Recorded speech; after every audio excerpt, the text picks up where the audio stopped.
My husband cheated with my sister, got her pregnant, and then asked me to help raise their child, as one big happy family. I said yes. But only because I wanted front row seats when I destroyed them both. You ever walk into a room and feel like it's not just the air that's been stolen, but your entire identity? That's what it felt like that afternoon. The sun was filtering through the curtains, warm and dappled across the nursery walls. Pale yellow. Giraffe decals. A soft white crib already assembled. There were little booties on the dresser. A blanket embroidered with a name, Hope. The irony made my stomach clench. Hope? There was nothing left of it in me. I stood there, frozen, hands clenched in the pockets of the robe I still wore because I hadn't slept the night before. I had made tea that morning, watched the steam dance from the mug like a ghost trying to escape. And now, I stared at the room Jonathan and Brielle had decorated. In my house. The child, their child, was going to live here. And somehow, they expected me to be part of it. They were in the kitchen laughing. I heard them. My husband and my sister. A laugh that once belonged to me. A space that was mine. I had given Brielle everything growing up: shelter, tuition, rehab, dignity when she'd lost her own. And I gave Jonathan my youth, my body, my loyalty, my name. 38 years of marriage. 3 miscarriages. A home I built brick by emotional brick.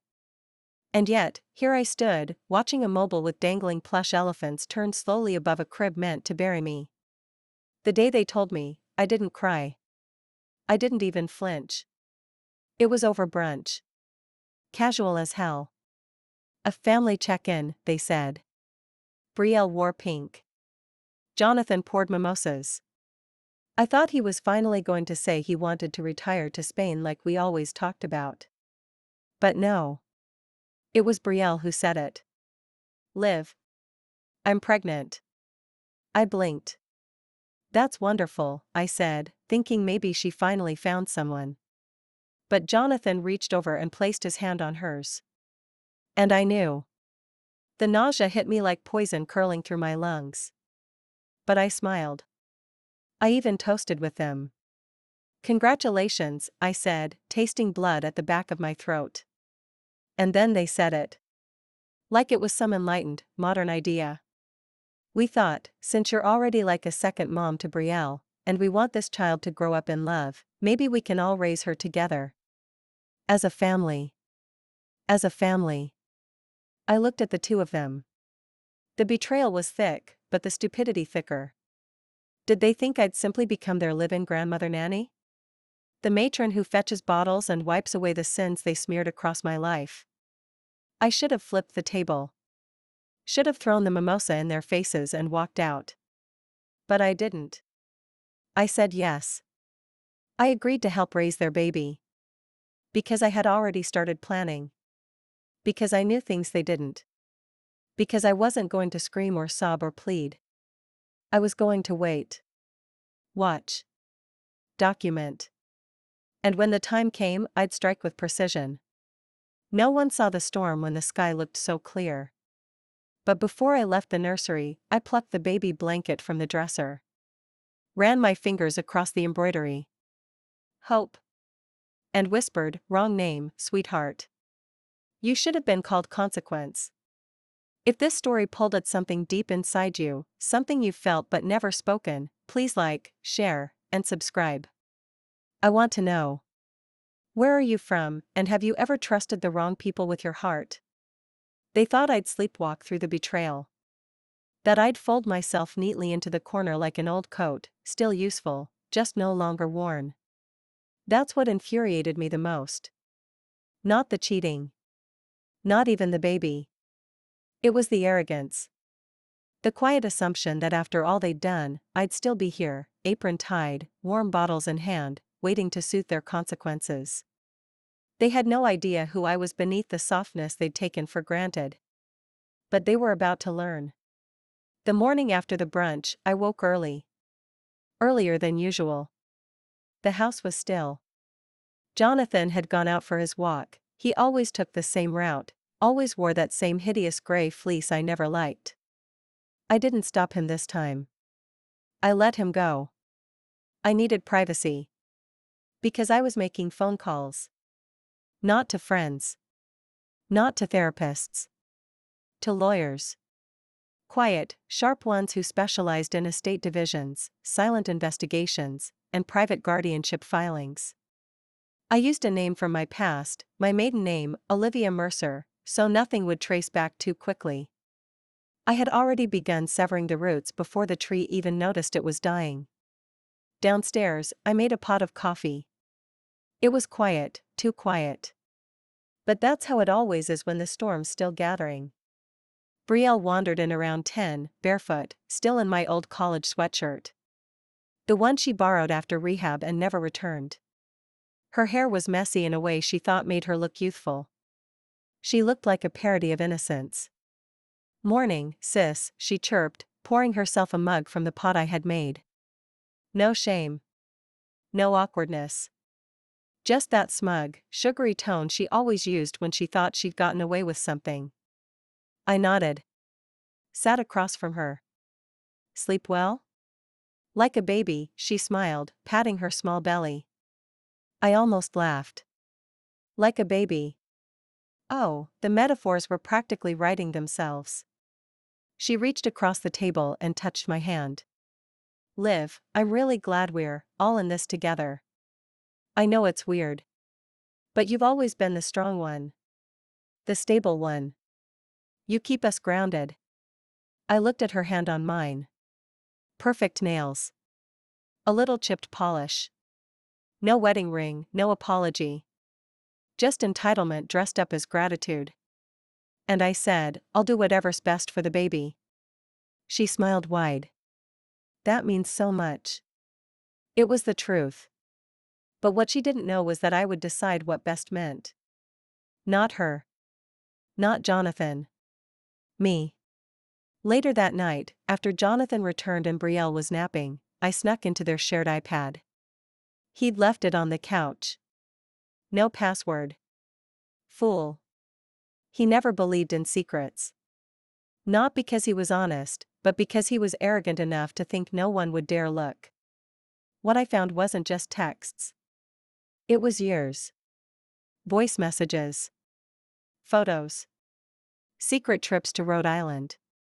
Even plans to buy a property in New Hampshire for a fresh start, once Olivia's more emotionally stable. That line nearly broke me. Emotionally stable? I was the one who nursed his dying mother for 7 months while he buried himself in work. I was the one who paid Brielle's rehab fees. Who forgave the first affair he swore meant nothing. But this was different. This was my blood. My own sister. My womb sister. I emailed the evidence to myself under a secret folder titled Sunset. Because they thought my light was fading. But I was only just beginning to rise. Before midnight, I changed the locks to the family safe and removed the deed to the house. Jonathan hadn't read the fine print of our prenup in decades. He'd forgotten Clause 14b, if the primary asset contributor becomes mentally compromised or legally displaced due to adultery, their share reverts to the untouched party. That untouched party? Me. They thought I was clinging to this family. But I had already started building a new one, in silence, in steel, in secrets. And I had one more call to make. To a man from Brielle's past. A man she thought was gone forever. But some ghosts don't stay buried. Some ghosts owe you favors. And I was calling one in. His name was Landon Knox. A name Brielle used to flinch at whenever it appeared on her phone, back when she still needed me to clean up her messes. Back when I was just Big Sister Liv, bailing her out of overdoses, escorting her out of motels, lying to our mother about where she'd been. Landon had been one of the darker corners of her life. He wasn't just a fling. He was a mistake with a heartbeat. A man with no shame, no filter, and no problem ruining lives if he didn't get what he wanted. And according to a message I found buried in her old phone backups, he was also the man she slept with around the time this baby was conceived. So I found him. It wasn't difficult. Landon was the type to leave digital footprints wherever he stomped. Arrest records, social media rants, even a YouTube channel with 2 subscribers where he ranted about the women who stole his soul and took his money. A quick Venmo transfer through a dummy account, and we had a phone call set up. Olivia? His voice cracked like gravel over whiskey. Didn't think I'd ever hear from a Mercer again. What, Brielle send you to clean something up? No, I said calmly. I'm here to make you an offer. Silence. Then a laugh. This ought to be good. I need your DNA. Another pause. Then a low whistle. She pregnant? Yes. Yours? No, I said coldly. Yours. Possibly. She says it's not. I say we test it. And what's in it for me? Public redemption. Private money. And your name, legally placed on the birth certificate, if you want it. Landon didn't hesitate. Where and when? 3 days later, I met him in a parking lot outside a strip mall in New Hampshire. He looked older, rougher, a little broken. But underneath the tattoos and the bravado, he was still sharp. Still dangerous. I liked that about him now. I needed a man with nothing to lose. He handed me the test in a paper bag. You better be right, he muttered. I got a kid out there, I wanna know. You'll know, I said. And once you do, I need your cooperation. You gonna tell her? I smiled faintly. Oh no.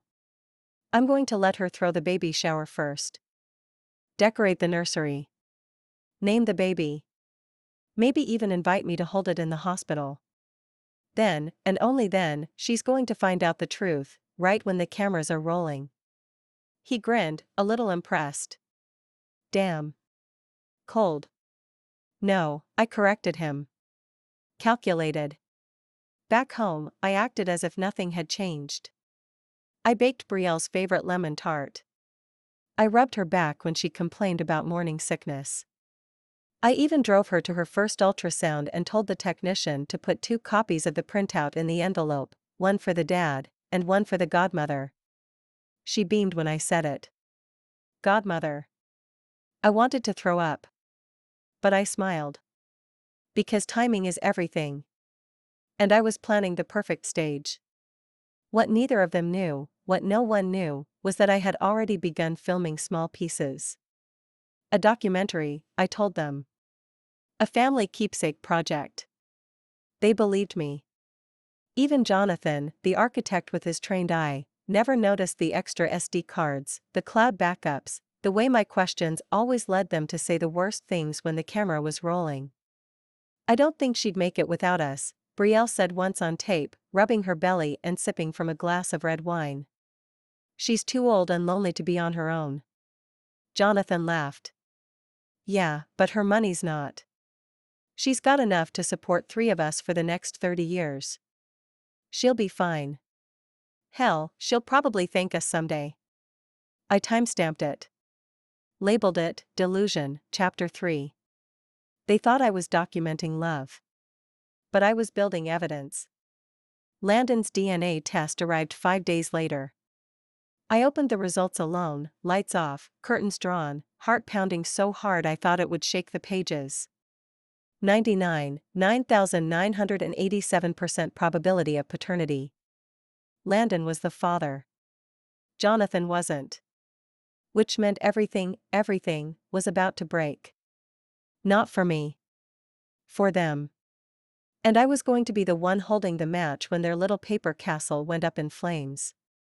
I let her plan it all. The theme, the flowers, the guest list. Brielle wanted something elegant but boho, whatever that meant. There were macrame banners, pastel balloons, and a ridiculous 2-tier cake that read Little Miracle Coming Soon.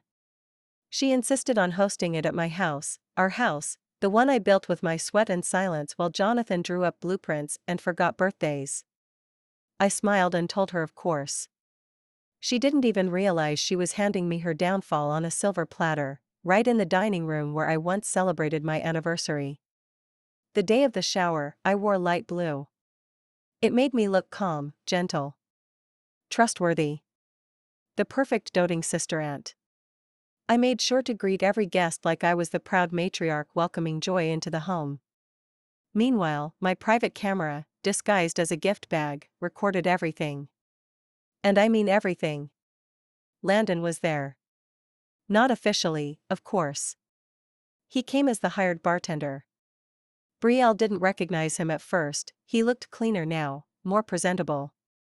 I paid for the haircut and the suit. I told him to smile, be charming, and wait for my signal. Jonathan kept his distance that day, nervously adjusting the placement of the food table like that was his contribution to the life he'd destroyed. He kissed Brielle's cheek, posed for pictures with her baby bump, and even had the audacity to hand me a gift box with a note inside that said, "Thank you for being part of our future." I wanted to burn it. But I didn't. Not yet. Halfway through the party, while everyone was sipping lemonade and complimenting Brielle's glow, I stood near the piano and clinked a spoon against my glass. "If I may," I said softly, "I'd love to show you all something I've been working on. A little memory project. A tribute to family." Brielle looked touched. "Liv, you didn't have to, I wanted to," I lied. "I really, really did." The screen rolled down. The room dimmed. I hit play. At first, it was innocent, baby photos of Brielle and me, childhood clips, snippets of holidays. The room cooed inside. Then came the ultrasound video. Brielle smiling, Jonathan holding her hand. Guests clapped. She beamed. And then, the footage shifted. Jonathan's voice, recorded from a documentary day, laughing, "She's too old to live alone, too scared to leave." Brielle's voice, clear and sharp, "I mean, let her babysit. It keeps her useful." A murmur ran through the room. Faces began to turn. The next clip, Brielle, in her robe, sipping wine, months pregnant. Honestly, it's not even John's. I was a mess back then. There were other guys. But who's gonna question it now? Gasps. One woman dropped her glass. The final image on screen, the DNA result. Bright. Bold. Undeniable. Paternity confirmed, Landon knocks dead silence. And then I stepped forward, voice calm and cold. "You said you wanted me to help raise your child. That we'd be a family. But I don't help raise lies. And I don't share my home with liars." Brielle stood there frozen, face pale, lips parted. Jonathan looked like he'd been hit in the chest. Landon removed his bartender apron and stepped forward. "Guess that makes me the dad, huh?" he said with a grin that didn't quite reach his eyes. Surprise. Brielle finally found her voice. "You psycho. You set this up, both of you. This is insane." But no one believed her now. Because I had receipts. I had proof. And I had the whole room watching her unravel. She tried to run. Jonathan followed, shouting at me, calling me cruel, vindictive, heartless. And I said only one thing: "You two came into my home. Into my life. And tried to hand me a knife wrapped in diapers. You wanted me to raise the symbol of your betrayal. And I said yes, so I could show you what motherhood really looks like. Protection. Precision. Justice." They were gone within the hour. Packed their bags, slamming doors, arguing in the driveway as the guests scattered like shaken birds. But the baby? That wasn't the end. Because I had already filed for custody. And what came next would make this shower look like the rehearsal dinner for the funeral of their reputations. They thought it was over. That the storm had passed with the baby shower explosion. That they could slither back into whatever dark corner of the world they came from and rebuild, maybe even spin a new story, one where I was the bitter, childless woman who couldn't handle the truth. But I don't let fires die quietly. I make sure they burn until nothing is left but bone. The morning after the shower, while Brielle was still trying to scrub the internet of photos and stop friends from whispering, I was walking into a law office holding something she never expected: leverage. I had filed for temporary guardianship of the unborn child 2 weeks earlier, under a quiet clause that allowed for intervention if the biological mother was proven to be unstable or a risk. I presented video footage of Brielle drinking wine while pregnant, records from her past DUI, a letter from her last therapist, who I gently reminded of her duty to report substance risks during pregnancy. And the best part? Jonathan didn't even qualify as the father. He had zero legal rights. Landon, on the other hand, had signed the affidavit of paternity the day before the baby shower.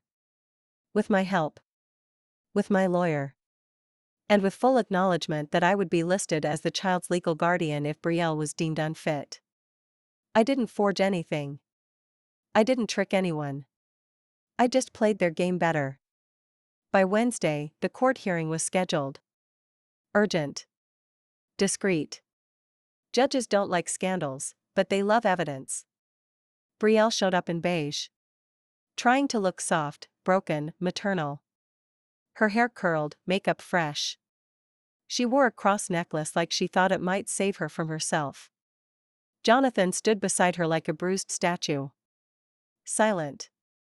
Landon came in wearing a suit I bought him, holding a folder of signed paperwork, drug tests, and proof of employment. He had cleaned up well. And he was angry. Not for me, for the child. I think, in some small way, he finally saw a chance to do something right. I wore black. A quiet funeral for the woman I used to be. The judge asked questions. Reviewed the footage. Raised an eyebrow more than once. And then came the words.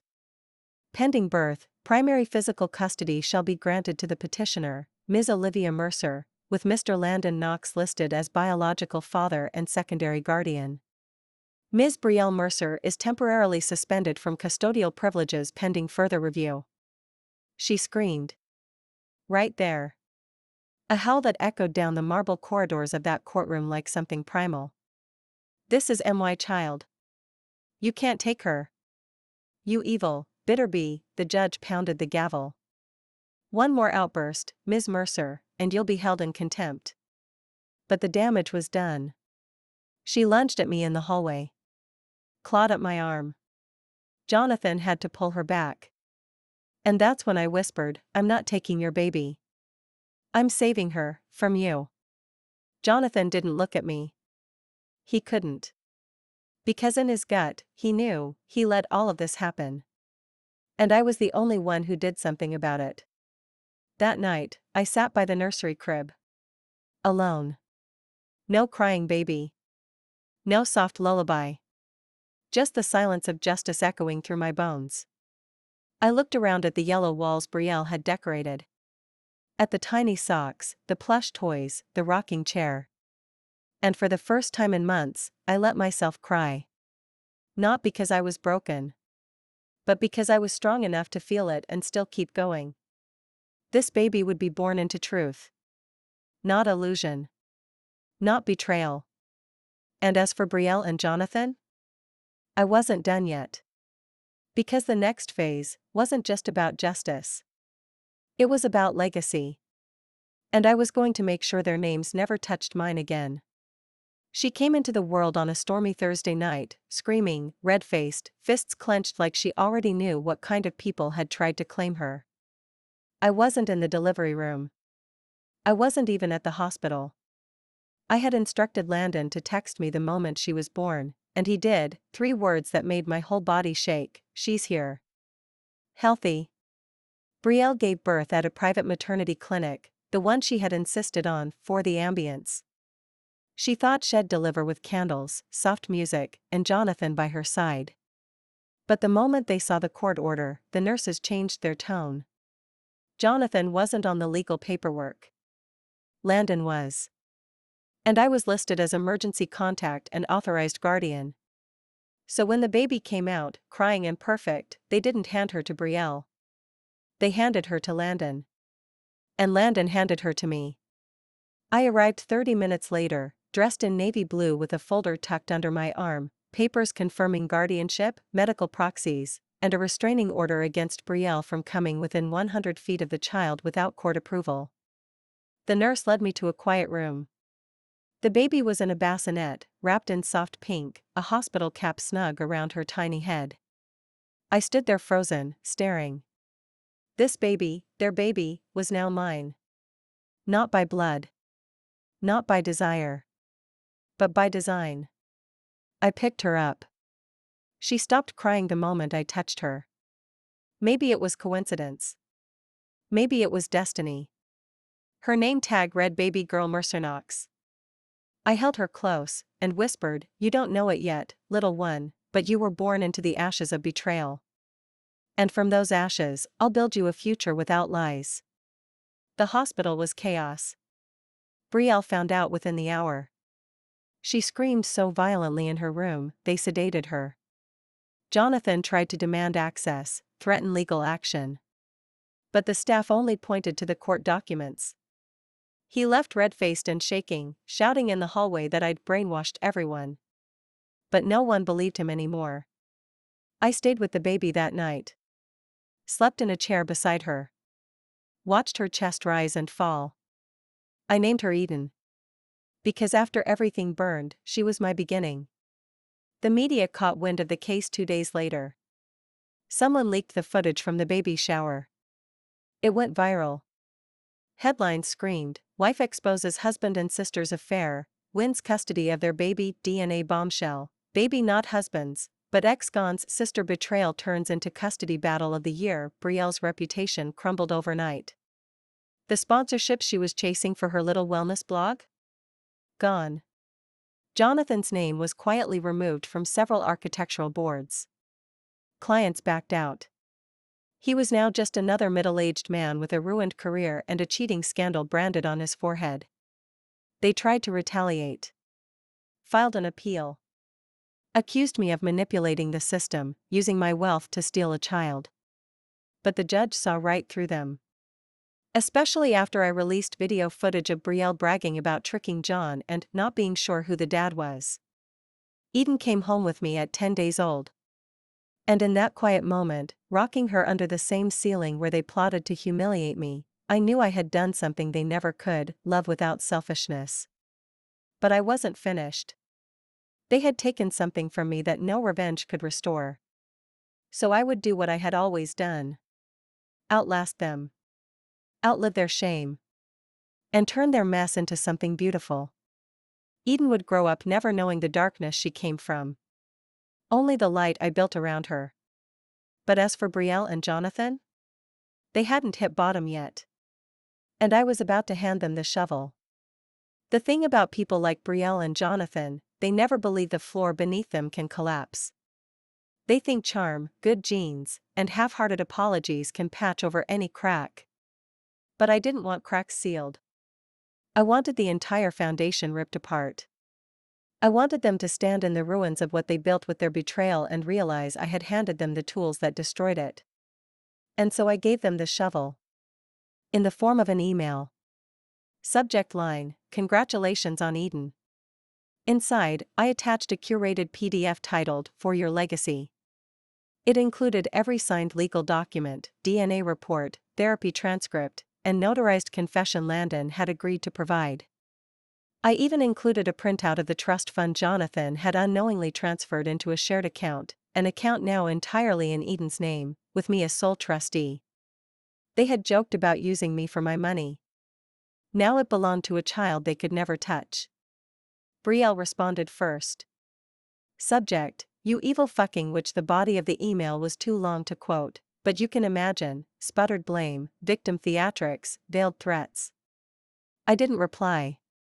Jonathan called instead. 2 minutes of silence before he finally said, "You planned this." "No," I answered. "You did." "I just took notes." He sighed. "You really hate me that much?" "No, John. I loved you that much.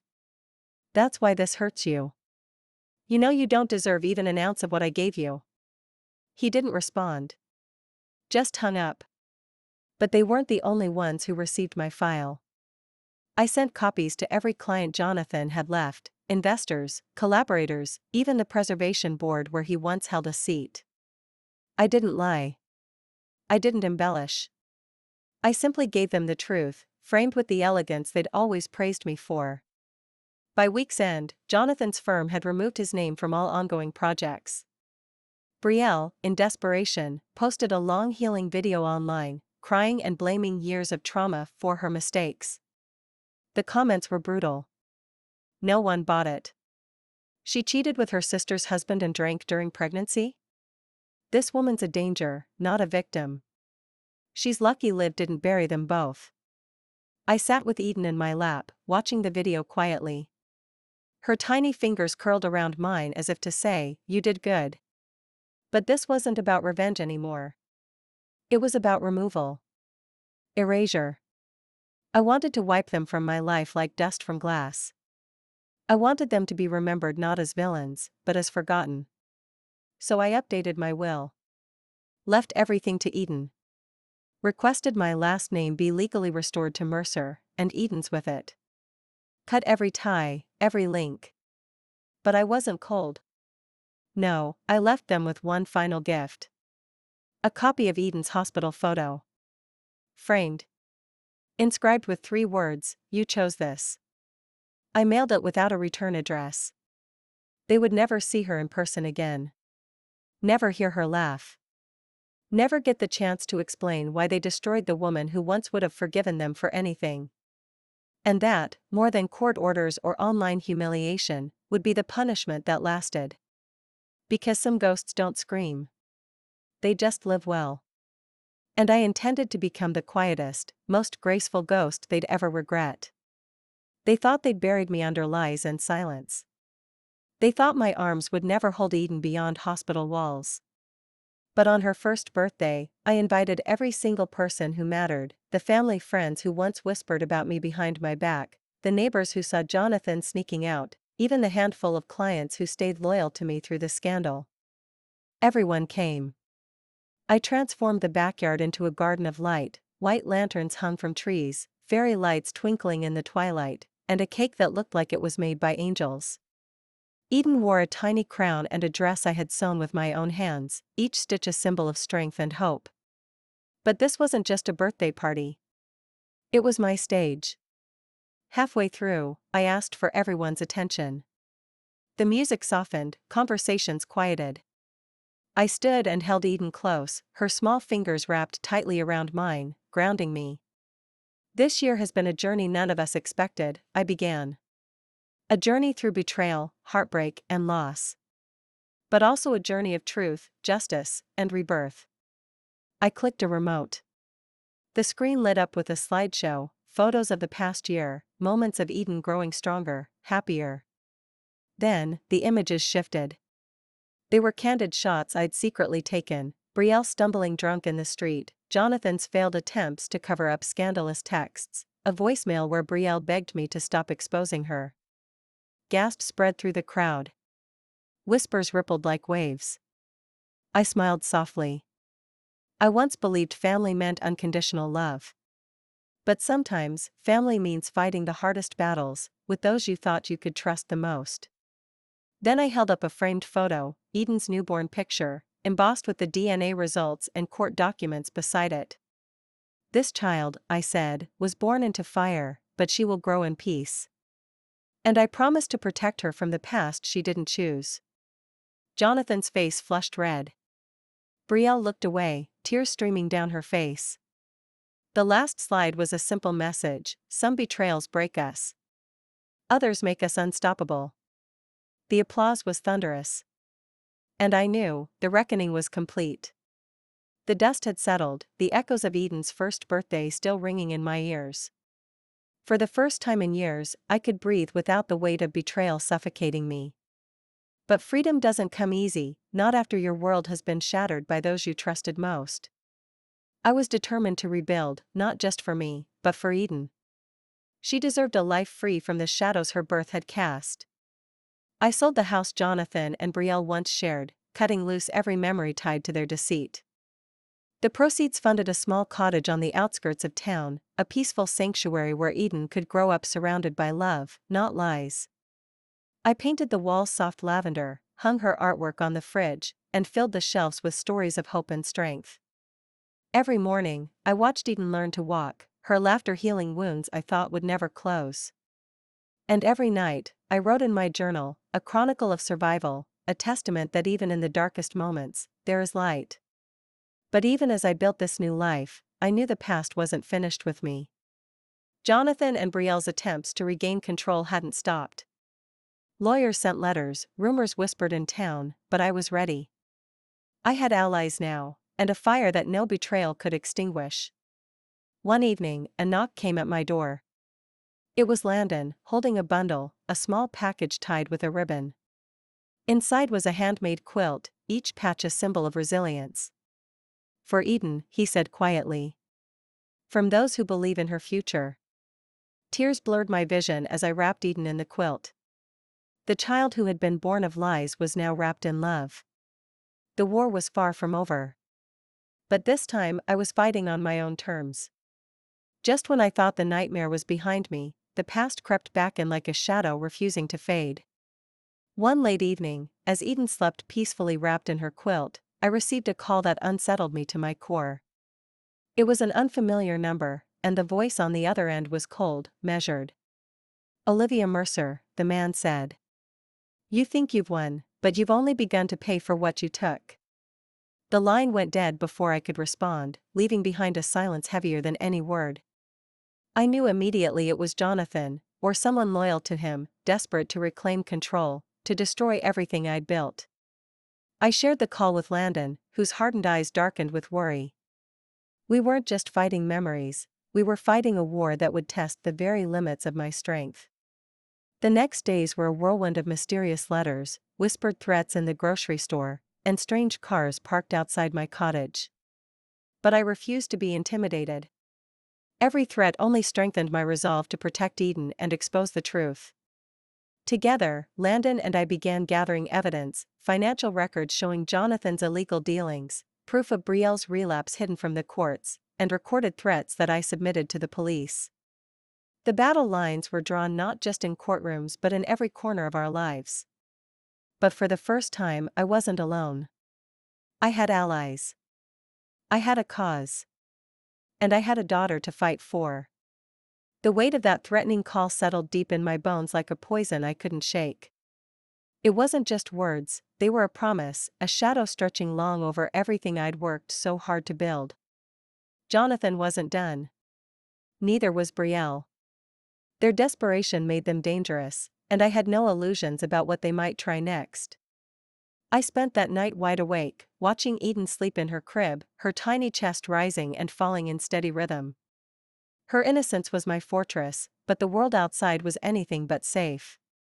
I couldn't afford to be soft anymore. Not for her. Not for me. By morning, I had a plan. I called Landon and laid everything out, the threats, the strange cars, the unsettling feeling that someone was always watching us. He didn't hesitate to come over, his presence a solid rock amid the storm. Landon had never been the warm and fuzzy type, he was rough around the edges, a man who'd seen his own share of hell.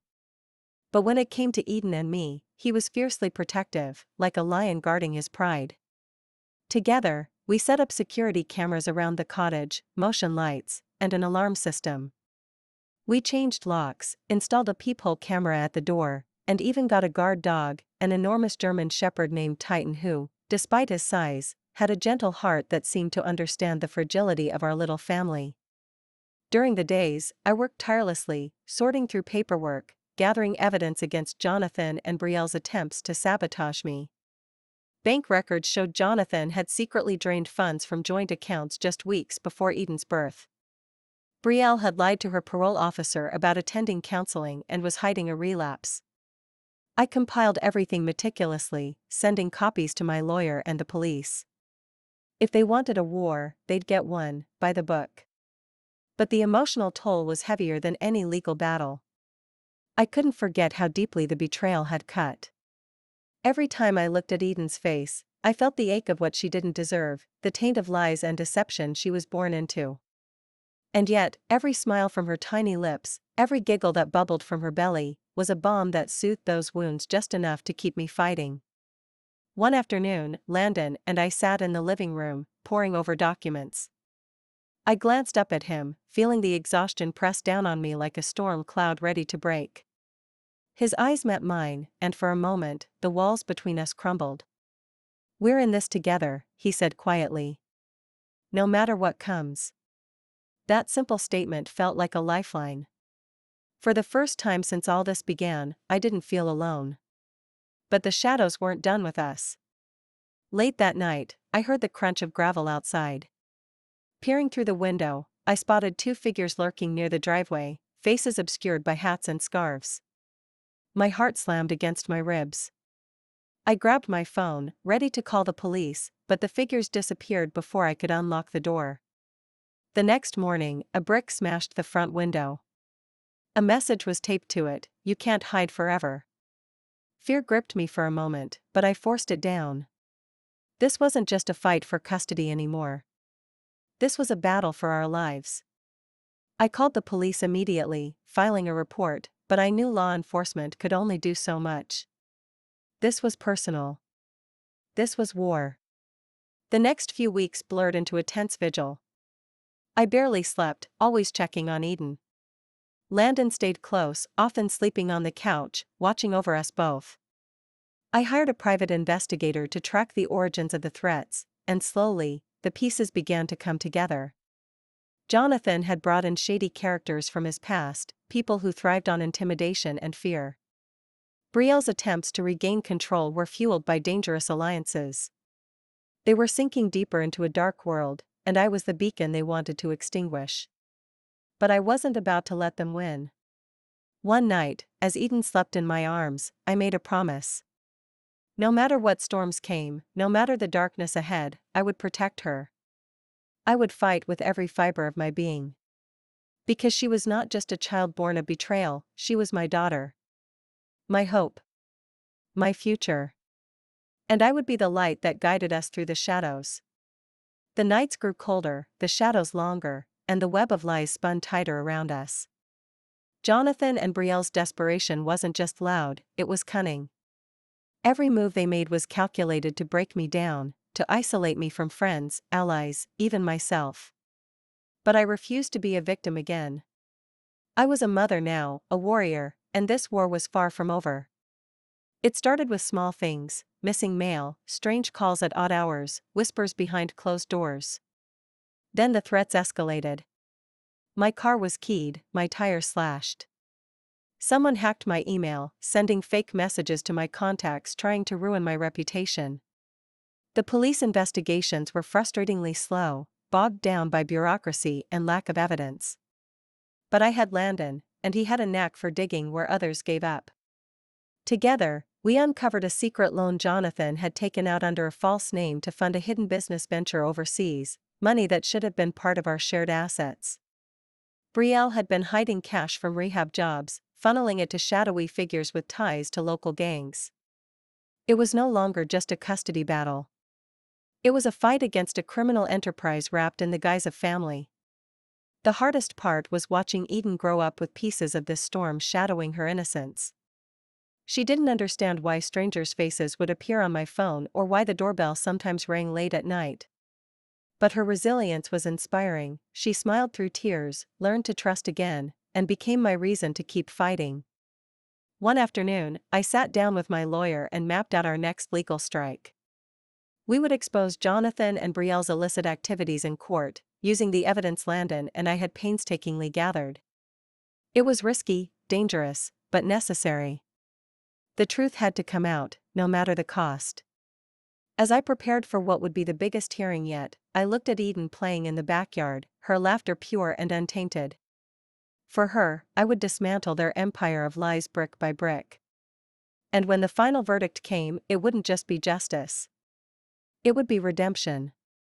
The day of the hearing dawned cold and gray, the kind of morning that matched the turmoil twisting in my chest. I dressed carefully, not for vanity, but to armor myself. Black suit, soft cream blouse, hair pulled back tight. Eden was safe with Landon, who promised to keep her laughter alive while I faced the storm. The courthouse was buzzing, journalists, onlookers, lawyers whispered rumors like dark secrets trading hands. I walked into the courtroom knowing everyone expected a drama, a showdown between a betrayed wife and the disgraced pair who'd shattered her life. The judge, an older woman with sharp eyes, didn't suffer fools. She called the court to order with a voice that demanded respect. Jonathan's lawyer tried to paint me as the villain, a vindictive woman wielding power and money to take what wasn't hers. Brielle's defense was tearful but shaky, trying to spin her relapse and lies as a moment of weakness. But I was ready. When my lawyer called me to the stand, I looked around at the faces, the shocked gasps, the silent disbelief, and I told my truth. Every betrayal, every secret I uncovered, every moment I'd lived through since the discovery of their affair. I told them about the threats, the attempts to intimidate me, and how I fought back, not out of hatred, but love for Eden. Then came the evidence, the DNA test results, the videos of their private conversations mocking me, the proof of Jonathan's secret finances, and Brielle's relapses. The courtroom fell silent. The judge asked piercing questions, and Jonathan's confident mask cracked. Brielle's tears dried, replaced by a steely fear. When the verdict was read, it was more than I could have hoped for. Custody was awarded fully to me, with Landon recognized as the child's legal father and guardian. Jonathan and Brielle were ordered to undergo mandatory counseling, pay restitution, and stay away from Eden until further notice. As the gavel slammed down, I felt the weight lift from my shoulders. I had not just survived, I had reclaimed my life.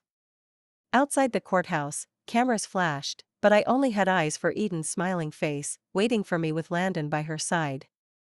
This wasn't just a victory, it was a new beginning. After the courtroom victory, life felt like stepping onto unfamiliar ground, both terrifying and exhilarating. The legal battles had ended, but the emotional scars lingered, and rebuilding trust was the hardest fight yet. Eden blossomed in the calm of our home. Each day brought new milestones, first steps, first words, and countless moments of pure joy that stitched my heart back together. Watching her grow was a reminder that even the deepest wounds could heal with time and love. Landon became more than an ally, he was family. His steady presence balanced the chaos, his quiet strength grounding us both. We shared the sleepless nights and the endless worries, but also the laughter and small victories that made life beautiful again. Friends and neighbors, once distant during the turmoil, returned slowly. Their support reminded me that even in betrayal, community could be restored. But I knew the past was never fully behind me. Jonathan and Brielle's attempts to regain control dwindled, replaced by grudging acceptance. The pain they caused would always echo, but it no longer defined me. I made a promise to Eden, and to myself, that her future would be free from the shadows of their mistakes. Together, we were building not just a home, but a legacy of resilience, love, and hope. The months that followed the courtroom victory felt like walking through a fog that slowly began to lift. Each day was a delicate dance between moving forward and healing the unseen fractures left by years of betrayal. The house, once filled with silence heavy enough to suffocate, now echoed with the soft sounds of Eden's laughter and tiny footsteps running through the halls. I spent mornings preparing breakfast for Eden and Landon, who had become my rock in ways I never expected. He was quiet, steady, and when he smiled at Eden, I saw a kind of warmth and protectiveness that no one else could offer. It wasn't love in the dramatic sense, at least, not yet, but it was a partnership forged in fire and truth, built on respect and shared purpose. We weren't just surviving anymore. We were living. Sometimes, I caught myself watching Eden sleep, marveling at how she had the power to heal wounds no medicine could touch. She was a living reminder that even the darkest betrayals could give way to new beginnings. I realized then that the true battle wasn't just about winning custody or exposing lies, it was about rebuilding trust. Trust in myself, in others, and in the possibility of happiness. But rebuilding wasn't linear. There were days when grief washed over me in waves. Memories of the whispered lies, the stolen years, the nights I cried alone haunted me like ghosts. Some mornings, I woke feeling raw, as if the betrayal was a fresh wound. But I learned to embrace those moments, letting the tears flow, knowing that healing was messy and slow. One evening, as the golden sun dipped behind the trees, I found myself sitting on the porch swing with Landon. Eden was inside, humming a tune as she played with her blocks. The air was cool, the kind of quiet that invites honesty. "I never thanked you," I said, voice soft. Landon shrugged, his gaze steady on the horizon. "You don't have to. I'm here because you're worth it. Because Eden's worth it." I looked at him then, really looked, past the rough exterior, the scars, the past mistakes. I saw a man who understood pain, who had fought his own battles and survived. In that moment, something shifted between us. A fragile bond began to form, one built not on grand declarations but on shared resilience. We started spending more time together, quiet dinners, walks through the neighborhood, talking late into the night about dreams and fears. For the first time since the betrayal, I felt safe. I felt seen. Of course, there were challenges. Friends warned me about trusting too quickly, about the dangers of mixing love with pain. I was cautious, too. But with Landon, there was no rush, only the steady rhythm of two people healing side by side. Meanwhile, I continued my work as an art curator, pouring my passion into restoring a community gallery. The work gave me purpose beyond the personal storm I'd weathered. It connected me with people who valued honesty, beauty, and truth. In many ways, that gallery became a sanctuary, a place where broken things could be mended and new stories told. One afternoon, Eden and I attended a local charity event supporting families affected by addiction and domestic abuse. The room was filled with stories like mine, stories of survival, forgiveness, and strength. I found myself sharing parts of my journey quietly, hoping my voice might offer hope to others. Afterward, a woman approached me, tears in her eyes. "Thank you," she whispered, "for showing me that even when everything falls apart, you can still build something beautiful." Her words stayed with me. They reminded me that my pain, my fight, wasn't just my own. It was part of a larger tapestry of women who had faced betrayal and found a way through it. But even as my life grew brighter, the past wasn't entirely behind me. News came that Jonathan and Brielle had moved out of state, trying to start fresh but haunted by their reputation. I heard whispers they were still tangled in legal battles, trying to regain control but failing every time. I felt a flicker of something, not satisfaction, but relief. They were finally paying for the consequences of their choices. Yet, I knew my true victory wasn't in their downfall. It was in the quiet moments, rocking Eden to sleep, watching her take her first steps, hearing her laugh. And in the growing trust between Landon and me. One evening, as I tucked Eden into bed, I whispered, "We're going to be okay. More than okay. We're going to be strong." She smiled sleepily, clutching her quilt, and I felt a fierce protectiveness rise within me. The road ahead would have its bumps. But for the first time, I was ready, not just to face the future, but to embrace it. Just as I began to breathe easier, believing the worst had finally passed, life reminded me that the past isn't something you can just leave behind like a closed door. It has a way of clawing back in, dragging you into shadows when you least expect it. It started subtly. A message on my phone with no sender, just a photo of Eden asleep in her crib, taken through a window. I froze, heart pounding, every protective instinct screaming. How had someone gotten so close? Who was watching us? Landon immediately stepped in. He contacted a private security firm, doubled our home's surveillance, and began tracking the IP address from which the photo was sent. What he uncovered chilled me, a network of people, some linked to Jonathan's old associates, watching us from afar, waiting for an opening. The threats escalated beyond emails and slashed tires. One evening, as I returned from work, I found the garden gate torn from its hinges, a sinister warning scrawled across the fence: "You can't protect her forever." Fear mingled with fury. I was done running. Eden's safety was my mission, and I would not let the darkness claim her. Around this time, a surprising ally emerged, Rachel, a woman I met at the community gallery. She was a retired detective, sharp and relentless, who'd heard pieces of my story and offered to help. With her guidance, Landon and I began piecing together the web of intimidation and deceit woven by those desperate to hurt us. Rachel's experience was invaluable. She taught me to be vigilant without succumbing to paranoia, to recognize the difference between genuine threats and mere shadows. Together, we started documenting every incident meticulously, building a case that would not just protect Eden, but hold those responsible accountable.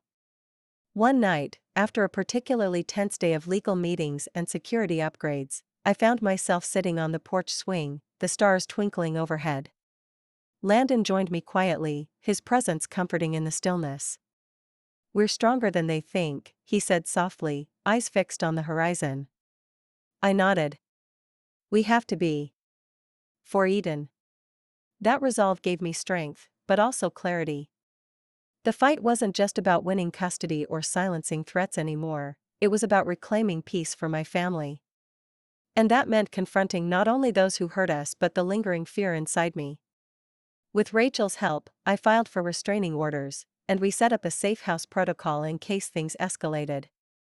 But most importantly, I leaned into the support around me: Landon, friends from the gallery, neighbors who had become like family. Slowly, I realized healing wasn't just about sealing wounds. It was about building a fortress, inside and out. Eden thrived amid the love and protection, her laughter once again filling the rooms with light. And as I watched her grow stronger each day, I vowed that no shadow from the past would ever dim her future. As the days turned into weeks, the noose around Jonathan and Brielle tightened without them even realizing it. With the evidence we'd gathered, financial records, witness statements, and the mounting legal pressure, their carefully constructed facade began to crumble. The same arrogance that had made them careless was now their undoing. One crisp autumn morning, my lawyer called with news that both Jonathan and Brielle had been served subpoenas. Their bank accounts were frozen pending investigation for fraud, and an official inquiry into Jonathan's overseas dealings had been launched. Brielle's parole officer was also under scrutiny for negligence due to her concealed relapse. For the first time, the scales of justice seemed truly balanced. But this victory came with a cost. Jonathan's threats grew more frantic and public, a desperate attempt to smear my reputation. Brielle launched a social media campaign, painting herself as a victim of a vindictive ex-wife. It was a swirl of chaos, but I stayed focused, knowing that the truth, no matter how twisted, always has a way of surfacing. Then came an unexpected turn. A call from Rachel, the retired detective who had become a steadfast ally. "Olivia," she said, voice urgent, "we have someone willing to talk. Someone who's seen everything and wants out." That night, we met with Marcus, a former business partner of Jonathan's who had grown disgusted with the lies and schemes. He brought receipts, emails, and recordings that could seal their fate once and for all. Sitting across from Marcus, hearing the pieces click into place, I felt a mixture of relief and resolve. The shadows were lifting, and soon, Jonathan and Brielle's world would be exposed to everyone. But I knew the final act was still to come. Because no betrayal is truly over until the last lie is unmasked, and I was ready to be the one to do it. The courtroom was packed beyond capacity: journalists, family, curious onlookers, and most importantly, the two people who had tried to destroy me. Jonathan and Brielle sat side by side, their faces pale shadows of the arrogant couple they once were. But today, the power had shifted. I took the stand with a calm I didn't quite feel, gripping the edge of the witness box to steady my trembling hands. The evidence laid out before the judge was damning: Marcus's recordings revealing Jonathan's embezzlement schemes, Brielle's admissions of relapse and deception, the timeline proving their betrayal, and the child's true father's absence from the picture. As the prosecutor played the audio clips, Jonathan's facade cracked. He sputtered denials, Brielle broke down sobbing.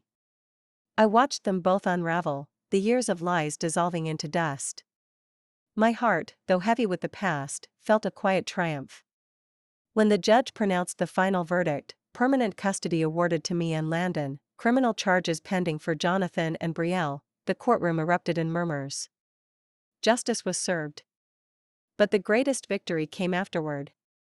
Walking out into the sunlight, Eden in my arms, I caught the stunned gaze of my sister, no longer the enemy, but a broken woman left to face the consequences of her choices.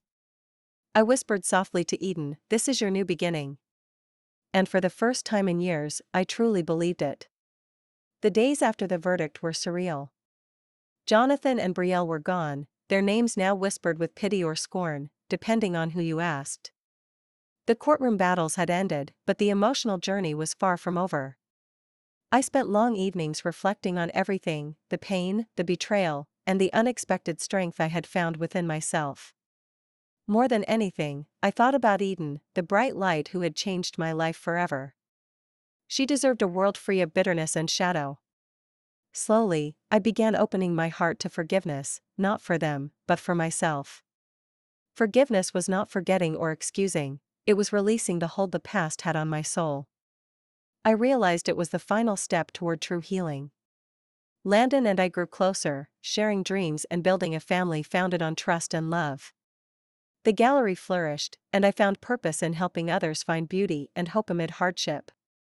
One afternoon, unexpectedly, Brielle reached out. A letter, simple and sincere, asking for a chance to make amends. She didn't ask for forgiveness, only understanding. It was a moment that tested everything I'd learned. After long contemplation, I wrote back, offering peace without forgetting, love without enabling. The future remained uncertain, but for the first time, it felt possible. Because sometimes, the strongest kind of revenge is choosing to heal and move forward. Standing here today, looking back at the path I've walked, I'm overwhelmed by a flood of emotions: sorrow, anger, relief, and, most importantly, hope. This story began with betrayal so deep it shattered everything I believed in: my marriage, my family, my very sense of self. But it ends with something far more powerful: resilience, justice, and love reborn. For years, I lived in the shadows of lies, believing that my husband and my sister's betrayal was the final chapter of my life. But life has a way of surprising us. It forces us to confront our darkest fears and, through that fire, reveals a strength we never knew we had. When they asked me to raise their child, I said yes, not out of weakness, but because I knew that was my moment to reclaim my power. I took what was meant to destroy me and built from it a fortress of truth. I fought not just for custody, but for dignity, for my daughter Eden, and for the promise of a future free from deceit. There were nights filled with tears, days burdened by threats, and moments when giving up seemed easier. But every time I looked at Eden, her innocent eyes shining with trust, I found the courage to keep going. She became my reason to heal, to fight, to dream again.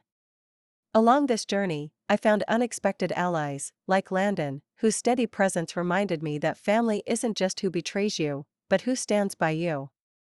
Together, we forged a new beginning, proving that love can rise even from the ashes of heartbreak. To anyone listening who has felt betrayed, hurt, or broken, know this: you are not alone. Your pain is real, but so is your strength. The darkest storms can birth the brightest dawns. Trust in your own power to rise, to heal, and to reclaim your life. Thank you for joining me on this journey. If this story touched your heart, please like, share, and subscribe. And I'd love to know, where are you from, and what strength have you found in your darkest moments? Remember, no matter how deep the wound, the human spirit is capable of extraordinary healing. You are stronger than you think. And your story is far from over.